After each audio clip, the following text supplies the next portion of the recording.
Hola chicos, yo soy el profe Carlitos y conmigo las matemáticas se harán más fácil.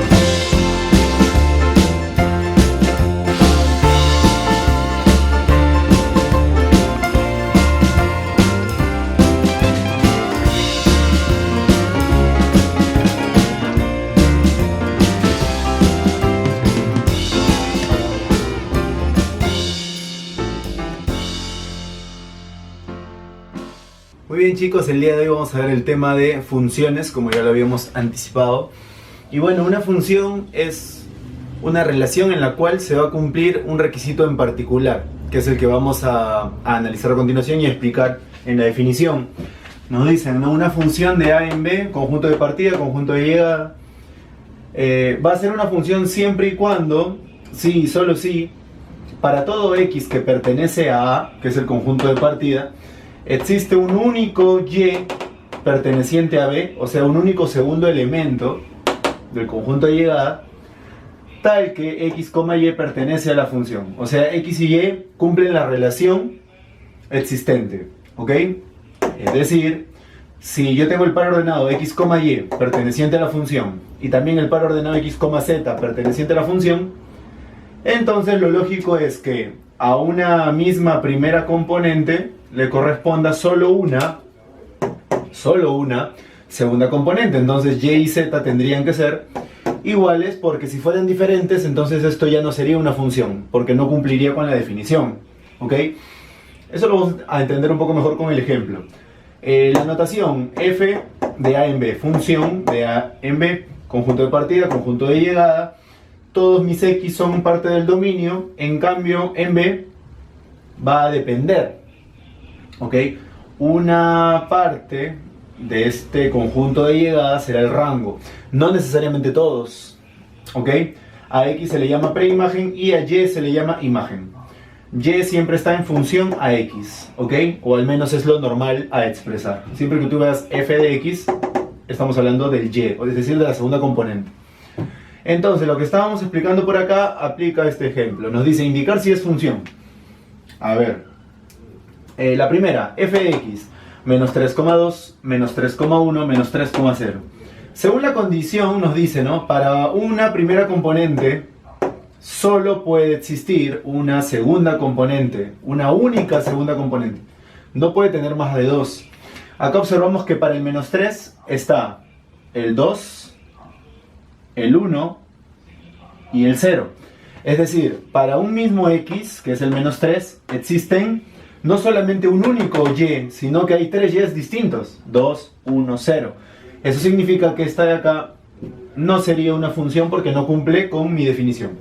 Ojo, esto no aplica en sentido contrario. Acá en ningún momento me dicen que para todo y existe un único valor x. O sea, no es a la inversa. Simplemente hay que seguir ese sentido. Para todo x existe un único y. No aplica al revés. Para todo y existe un único x, eso no. Lo que importa acá es que la x no se repita, ¿ok? Y como hemos puesto acá, ¿no? Si se repitiera, quiere decir que las segundas componentes tienen que ser iguales, no hay de otra. Entonces, por acá, por ejemplo, ¿no? Para un x1 le toca el 0. Y no hay otro 1 más. Para un x2 le toca el 0. Y no hay otro 2 como primera componente. Y para el 3 le toca también el 0. No hay otro 3 como primera componente. Entonces acá, por ejemplo, al 1 le toca un único elemento que es el 0. Al 2 también le toca un único elemento que es el 0. Y al 3 también le toca un único elemento que es el 0. Es decir, esto de acá sí es una función, sí está cumpliendo. Alguien dirá, pero el 0 se repite. Sí, pero como vuelvo a indicar, esto solamente va de ida. Para todo x existe un único y, no aplica al revés. Es decir, la segunda componente se puede repetir, no hay ningún problema, siempre y cuando la primera no sea la que se repita, ¿ok? Acá solamente hay un 1, no hay otro 1, entonces no hay problema. El 0 es su pareja, por así decirlo. Y esa pareja se puede repetir para varios x, no hay ningún problema, ¿ok? Lo que no puede ocurrir es que una y sea diferente para un valor de x. Por ejemplo, si acá dijera 1,0 y acá dijera 1,3, ahí sí no podría ser.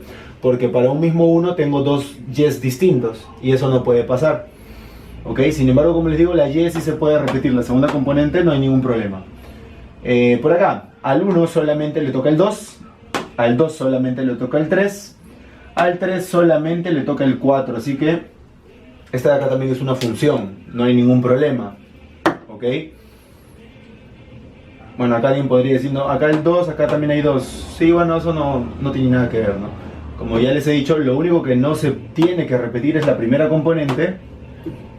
Y si se repitiera, como acá, significa que las segundas componentes tienen que valer lo mismo. Caso contrario, ya no sería una función. ¿Ok? Entonces esta es mi definición, hemos visto unos ejemplos. Ahora vamos a ver gráficamente cómo puedo interpretar si una función, o mejor dicho, si una relación es una función o no. Muy bien, chicos, y ahora vamos a ver lo que es el análisis gráfico. Es decir, me dan la gráfica de una relación y tengo que identificar solamente viendo el gráfico si es que es una función o no. ¿Ok? No es como en el caso anterior que nos ponían los pares ordenados. Entonces, esta es una función en R, ¿no? De R en R. A ver, tenemos acá una parábola, por ejemplo. ¿Cómo puedo yo determinar si es función o no? La regla me dice, traza una recta que sea vertical y tienes que analizar por cuántos puntos corta la función. Si lo corta solamente en un punto, entonces esta gráfica pertenece a una función. O sea, este de acá, por ejemplo, sí sería una función. Ahora, hay que tener cuidado porque va a haber gráficas en las cuales, por ejemplo, esta de acá. Y yo digo, no, voy a trazar una recta vertical y la paso exactamente por el punto tangente. Entonces yo diría, mira, lo corta en un solo punto, entonces sí es una función. Pero hay que tener cuidado. La regla dice, toda recta vertical que se trace alrededor de la gráfica tiene que cortar como máximo en un solo punto. Como máximo. Si lo cortara en más de uno, ya no es una función. Es lo que va a ocurrir acá, ¿no? Si yo lo trazo acá, obviamente no es conveniente porque, claro, acá corta en 1 y tú dirías, sí, sí es una función, pero lo correcto es buscar la posibilidad en la cual, como vemos, hay dos puntos, entonces esta de acá no sería una función, ¿ok? Hay que analizar bien esa parte. Mira la última función que tenemos por allá. Pasa lo mismo, ¿no? Si yo trazo acá, por ejemplo, una recta vertical, solamente lo corta en un punto, entonces esta de acá sí sería una función. Ahora, lo que sugiero hacer es de repente con una regla, ¿no? Tú comienzas a trasladarla por toda la gráfica. Por toda la gráfica. Entonces vas a darte cuenta ahí rápidamente, como haciendo un escaneo, si es que en alguna parte de esa gráfica la recta lo corta en más de un punto. ¿Ok? Entonces eso es lo que me dice el criterio para poder determinar simplemente viendo la gráfica si es una función o no. Ahora, ojo, determinar si son funciones. Si se dan cuenta, estos de acá, estos diagramas sagitales, son los mismos del ejemplo anterior. ¿Ok? Por ende deben coincidir las respuestas. A ver, acá lo que me dice la regla es, de cada x, de cada valor de x, es decir, del primer conjunto, solamente puede salir una flecha de cada uno de ellos, solo una flecha. Por ejemplo, del 1 sale solo una flecha hacia el 2, del 2 sale solo una flecha hacia el 3, del 3 sale solo una flecha hacia el 4. Acá del 1 sale una sola flecha hacia el 0, del 2 sale solo una flecha hacia el 0, del 3 sale solo una flecha también hacia el 0. Alguien dirá, pero al 0 llegan 3 flechas. Sí, eso no tiene nada que ver. La regla dice que de cada valor de x solo puede salir una flecha. No dice nada de y del segundo, ¿ok? En cambio, observa lo que pasa acá, ¿no? Del menos 3 no sale solo una flecha, sale 1, 2, 3. ¿Qué significa? Que este de acá no es una función, pero todo de acá sí porque están cumpliendo la regla que habíamos mencionado. De cada número solamente puede salir una flecha. ¿Ok? Entonces de ese modo también yo puedo analizar con el diagrama sagital cuáles son funciones y cuáles no. Estas serían simplemente, estas son funciones, esta de acá sería simplemente una relación, pero no cumple con la definición de función, es decir, no es una función. ¿Ok? Hay que tener en cuenta entonces estos dos tipos de análisis para no equivocarnos a la hora de asignarle esa notación de función a una relación. Bien, en cuanto al dominio y al rango en lo que son funciones, conviene hacer esto, ¿no? Expresar y en función de x, que es lo normal, y tomar el conjunto de valores admisibles. Eso para el dominio. En el caso del rango varía, lo ideal es hacer más bien que x esté en función de y tomamos el conjunto de valores admisibles. Entonces, por ejemplo acá nos dicen, ¿no? Hallar el dominio en esta función g. Primero, observamos que el x más 3 está dentro de un radical de índice par, porque es raíz cuadrada. Por ende, ya eso lo hemos visto, ¿no? El radicando debe ser mayor o igual a 0.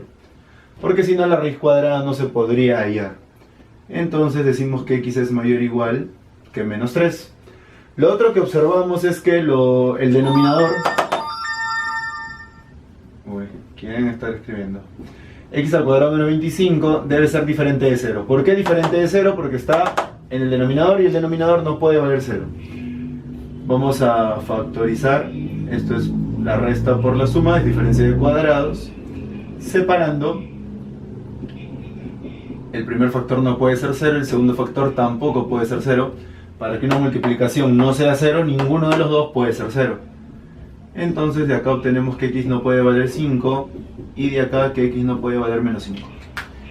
Entonces vamos a hacer un dibujo rápido. X mayor o igual a menos 3. Entonces dibujamos el menos 3 mayor o igual, así que cerrado, mayor o igual hacia la derecha. Pero además no puede valer ni 5 ni menos 5. Menos 5 está a la izquierda, 5 está a la derecha. Puede tomar todos estos valores excepto ese valor 5.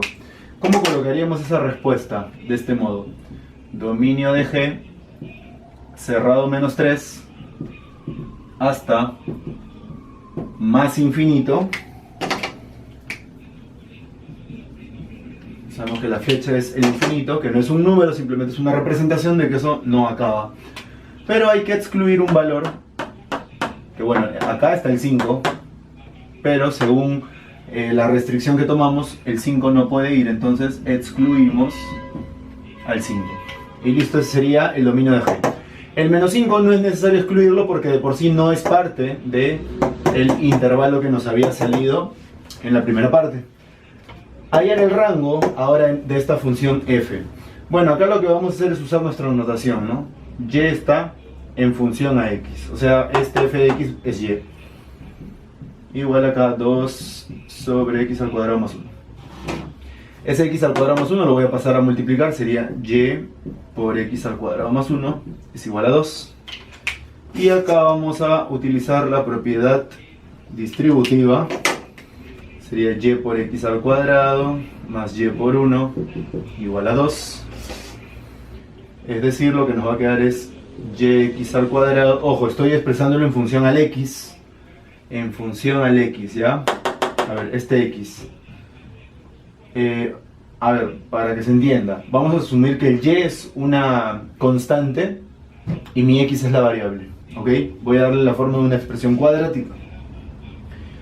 Bueno, no, hay término cuadrático que es el x al cuadrado, pero no habría término lineal porque no hay ninguna x sola, no hay x a la 1. Entonces le voy a poner 0x. ¿Y cuál sería mi término independiente? Tengo la y este 2 que está sumando, o bueno, con positivo, lo paso a restar. Y esa sería mi expresión cuadrática. Yx al cuadrado más 0x más y menos 2 igual a 0. Coeficiente cuadrático sería y, coeficiente lineal sería el 0, y el coeficiente independiente sería el y menos 2. Ahora, como estas son funciones en R, ¿no? En números reales, yo debo recordar que para que las raíces sean reales, ¿qué se tenía que cumplir? Para que las raíces sean reales, la discriminante tenía que ser mayor o igual a 0. Y por propiedad la discriminante vale b al cuadrado menos 4ac. Tendría que ser mayor o igual a 0. Bueno, habría que identificar quién es el a, ¿no? Quién es el b, quién es el c. Este sería mi a, el y. Este sería mi b, el 0. Y este y menos 2 sería mi c. Entonces lo vamos a reemplazar. B, sería 0 al cuadrado menos 4 por a, que vale y, por c, que vale y menos 2. Mayor o igual a 0. Listo. Vamos a hacer lo siguiente, observen ya. Todo esto de acá que se está multiplicando, 4 por y menos 2, es negativo. Lo voy a pasar a la derecha con positivo. Y este 0 al cuadrado que sale 0, lo dejo acá a la izquierda. Sería 4 por y menos 2. Repito, toda esta multiplicación era negativa, la estoy pasando a la derecha, pero con más. ¿Ok? ¿Qué más podríamos hacer acá? Bueno, el 4 puede pasar a dividir porque es un número positivo. 0 entre 4 es 0. Entonces me quedaría de este modo. 0 es mayor o igual que y por y menos 2. Entonces acá yo puedo tomar ya mis puntos críticos, ¿verdad? ¿Cuáles serían mis puntos críticos? Bueno, y igual a 0 sería 0. Y y menos 2 igual a 0 sería 2, ¿verdad? Ahí están mis dos puntos críticos. Repito, los dos factores y por y menos 2 los igual a 0, ¿ok? Y igual a 0, y menos 2 igual a 0, o sea, y valdría 2. Y estos son mis dos puntos críticos, 0 y 2, son los que están dibujados ahí. Como dicen mayor o igual, voy a cerrarlos, o sea, pintados. Más menos más, acuérdense de inecuaciones, más menos más. Dice que toda esta expresión es menor o igual a 0. Menor o igual, entonces tomo la parte negativa, esto de acá. Ok, repito, este producto es menor o igual a 0. Entonces para mí el rango de la función f sería de 0 cerrado a 2 cerrado. Y listo, con estos dos ejemplos hemos visto más o menos cómo podemos hallar el dominio y el rango de estas funciones. Muy bien, y ahora vamos a ver una regla práctica que sirve para hallar el rango de manera rápida. Cuando tengo una función formada por una división de dos polinomios del mismo grado, el rango serán todos los reales excepto la división, el cociente de los coeficientes principales.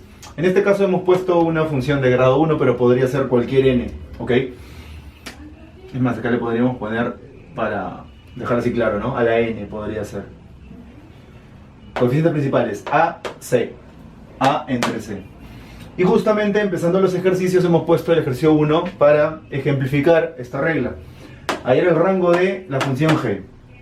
Entonces, el rango de mi función g serían todos los reales excepto la división de coeficientes principales, sería 7 entre 21. Pero 7 y 21 se pueden simplificar, ¿verdad? Porque ambos tienen séptima. Es decir, el rango serían todos los reales excepto un tercio. Y listo, este sería el rango de mi función. Problema 2 me dice calcular la suma de los elementos del dominio de la función. Y me dan estos pares ordenados que están por acá. Entonces lo primero que tengo que recordar es la definición. ¿Ok? Me decían a mí, por ejemplo, ¿no? Si acá al 3 le toca el 4 y acá al 3 también le toca el n cuadrado, por definición, n cuadrado y 4 deben valer lo mismo. N al cuadrado y 4 deben ser iguales. Es decir, n podría valer menos 2, pero también podría valer 2. La v significa o, ¿ok? Menos 2 o 2. Entonces, observemos lo siguiente. A ver, si fuera menos 2 al cuadrado es 4. Si fuera 2, 2 al cuadrado también es 4. Así que cumple con esa parte de la definición. Ahora, el detalle está en que no podría ser los dos a la vez. No habría que ver cuál no cumple. Y observamos, por ejemplo, que acá hay un n1. Si el n fuera 2, 2,1, 2,9. Estaría incumpliendo la definición de función. Porque al 2 le tocaría el 1, pero también le tocaría el 9. Y eso no puede pasar. Entonces el 2 es un valor que no se puede tomar. Nos quedamos con el otro valor que es menos 2. Entonces nuestra función queda de la siguiente forma. Bueno, 3, 4, 3, 4. Recuerda, cuando se repiten en un conjunto los mismos elementos, no hay que ponerlos dos veces. Solamente una. Bueno, como el valor fue menos 2 más 1 es menos 1, ¿verdad? Entonces sería menos 1,7. Acá sería menos 2,1. Bueno, este no se puede repetir. Y finalmente 2,9, ¿verdad? Listo, tenemos eso. Calcular la suma de elementos del dominio. Bueno, el dominio de f sería todas las primeras componentes. Las vamos a poner en orden. Menos 2, menos 1. 2, 3, ¿verdad? Y listo, como lo que nos están pidiendo es la suma de elementos, entonces simplemente vamos a sumar menos 2 menos 1 más 2 más 3, lo que se conoce como suma algebraica, ¿no? Respetar el signo. Bueno, el 2 y el menos 2 se va a eliminar, me quedaría 3 menos 1, que sería 2. Bueno, esto no parece un igual, así que lo vamos a ponernos acá. Y listo, la respuesta entonces del problema 1, los reales excepto un tercio, y del problema 2, coincidentemente es 2 también la respuesta, ejercicio 1 y 2 de la parte de funciones. Muy bien, problema 3 nos piden indicar el dominio, y bueno, acá parecido el ejemplo, pero más rápido, ¿no? Porque el de arriba ya no tiene raíz, simplemente hay que hacer que el denominador no sea 0. Diferencia de cuadrados, x menos 3 por x más 3. Ninguno de los dos factores puede ser 0, o sea que x no puede valer 3, tampoco menos 3. Entonces el dominio de G sería todos los reales excepto estos dos valores, porque no cumplen con la condición de que el denominador sea distinto de 0. Problema 4, algo parecido a polinomios, valor numérico. Sea la función f, calcular s. Entonces, acá por ejemplo vamos a hallar el f de 1. El f de 1, según lo que nos han dado, el f de 1 es 8. Acá vamos a hallar el f de 6, según lo que nos han dado, el f de 6 es 1. Y acá, según lo que nos han dado, el f de 8 es 5, ¿verdad? Menos 3. Muy bien, ahora vamos a hallar estos dos de acá, el f de 8 y el f de 1. El f de 8, según lo que nos dieron, era 5. Bueno, es 5. Y el f de 1 es 8. Bueno, acá 5 menos 3 es 2, o sea lo que nos piden es el f de 2. 5 más 8, 13. Y el f de 2, según lo que nos han dado, es 7, ¿verdad? Vamos a poner así. Y entonces nuestro s sería 13 más 7, que es 20, sería la respuesta al problema 4. Y nuestro problema 3 es todos los reales excepto el menos 3 y el 3, que son los valores que no cumplen con mi restricción. Problemas 3 y 4. Bueno, en el problema 5 nos piden indicar los valores enteros, o bueno, la cantidad de valores enteros que cumplen, que son parte del dominio de esta expresión. Bueno, 9 menos x al cuadrado es un radicando que está dentro de un radical de índice par, es decir, debe ser mayor o igual a 0. Pero la variable no puede ser negativa. El coeficiente principal, mejor dicho, no puede ser negativo. Entonces, voy a pasar ambos a la derecha. Más x al cuadrado, y el más 9 lo voy a pasar con menos 9. Voy a factorizar por diferencia de cuadrados. Y entonces utilizamos lo que es los puntos críticos, que serían menos 3 y 3, cerrados porque es igual. Recuerden, de derecha a izquierda, más menos más. La expresión es menor o igual a 0, es decir, tomamos este intervalo, que iría de menos 3 a 3. De menos 3 a 3, cerrado. Este es mi dominio de H. Pero lo que nos piden es la cantidad de valores enteros. Los valores enteros serían menos 3, menos 2, menos 1, 0, 1, 2 y 3. Estos serían los valores enteros. Bueno, la cantidad nos piden, ¿no? 1, 2, 3, 4, 5, 6, 7. Son 7 los valores enteros que forman parte del dominio de esta función. Y en la 6 nos piden indicar el rango. Bueno, algo que ya hemos visto, ¿no? Los radicales índice par deben ser mayor o igual a 0. Ambos. Bueno, esto es fácil, x va a ser mayor o igual a 5, el menos 5 pasa a sumar. Y acá el menos x pasa con más x. Entonces, uniendo ambos, estamos llegando a la siguiente conclusión. X es menor o igual a 5, mayor o igual a 5. ¿Qué número es el único que cumple eso? Pues el 5, ¿no? X vale 5. Y si x vale 5, ¿cuánto valdría el f de x, que es el y? Pues sería raíz de 5 menos 5, menos raíz de 5 menos 5. 0, 0. 0 menos 0, 0. Entonces lo que nos piden es el rango, ¿verdad? El rango de f sería ese único valor que se puede tomar, ¿verdad? El rango de f sería el 0. ¿Ok? Mi dominio sería 5, porque es el único valor que puede tomar x. Mi rango, dándole ese valor a x, nos ha salido 0. Esa sería la respuesta al problema 5 y 6. En el problema 7 nos dan dos pares ordenados que pertenecen a la función que nos están dando por allá, 4x más 3. Recordar que siempre el f de x es el y, ¿ok? Acá este es mi x, este es mi y, este es mi x y mi y. Entonces lo que vamos a usar acá es el sistema de ecuaciones, ¿ok? Donde veamos y ponemos la segunda componente y donde veamos x la primera. Vamos a iniciar con el primer par. Y vale m, 4 por x que vale 2 más 3. Es decir, m sería 4 por 2 es 8, más 3 sería 11, ¿verdad? Tenemos el primer valor, vamos con el segundo. En el segundo, y vale 7, es igual a 4 por x que vale n, más 3. Este más 3 lo voy a pasar a restar, 7 menos 3 es 4. Bueno, 4 por n es 4n, el 4 lo paso a dividir, 4 entre 4 es 1, ya tengo el valor de n. Y listo, nos vamos a lo que nos están pidiendo. Calcular m a la n. Bueno, el m vale 11, el n vale 1, 11 a la 1, no hay que hacer mucho esfuerzo mental ahí. Respuesta al problema 7. 11, simplemente un sistema básico, ¿no? Ni siquiera hemos tenido que usar algún método. Encontramos directamente las variables y reemplazamos en lo que nos estaban pidiendo.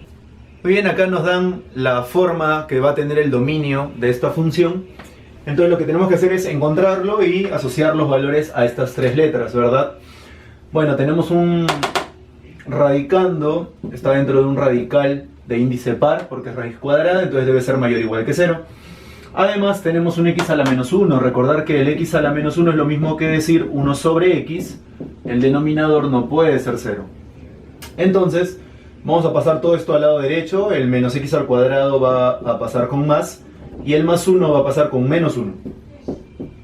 Esa es una diferencia de cuadrados, ya lo hemos visto, la resta por la suma.